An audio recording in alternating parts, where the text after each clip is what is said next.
સો તમને તમારા કમરથી લઈને પગ સુધી એટલે કે પગના પંજા સુધી આખા પગમાં દુખાવો થાય છે, એની સાથે સાથે તમને બળતરા બળ્યા કરે છે, ઝણઝણાટી થાય છે અને કોન્સ્ટન્ટ શાર્પ એટલે કે તીવ્ર દુખાવો થાય છે.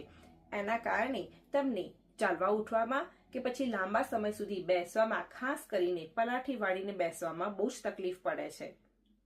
તો આ દુખાવો છે ને તમારા કમરમાં કાં તો પછી પગમાં ક્યાંય બી નસ ઉપર દબાણ આવવાના કારણે થાય છે, એટલે કે નસના દબાવવાના કારણે થાય છે. એ પછી મણકા વચ્ચે થઈ હોય કોઈ પ્રોબ્લેમ એના કારણે, કાં તો પછી મસલ સ્પાઝમ, મસલ ટાઇટનેસના કારણે પણ એ દબાણ આવી શકે છે નસ ઉપર. તો આના માટે આપણે એક્સરસાઇઝ કરવાની છે, બીકોઝ એક્સરસાઇઝ એક બહુ જ ઇમ્પોર્ટન્ટ ભાગ ભજવે છે સયાટિકા પેઇન માટે. આમાં એક્સરસાઇઝ કરતી વખતે આપણે 3 વસ્તુનું ધ્યાન રાખવાનું છે. પહેલું, એવી એક્સરસાઇઝ કરવાની છે કે જે નસ પરનું દબાણને ઓછું કરે. બીજી, એવી એક્સરસાઇઝ કરવાની છે કે જે મસલ્સનું ટાઇટનેસને એ ઓછી કરે.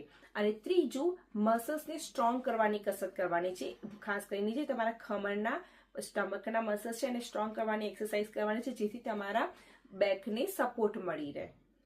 તો હું તમને એક બેસ્ટ પોઝિશન બતાવું છું જે તમારા નસ પરનું દબાણને ઓછું કરશે. તો આ પોઝિશન માટે તમારે આવી રીતે નીચે ફ્લોર પર સૂવાનું છે અને તમારા પગને કે પલંગ ઉપર કે પછી ખુરશીના સપોર્ટ પર આવી રીતે ઉપર મૂકવાના છે.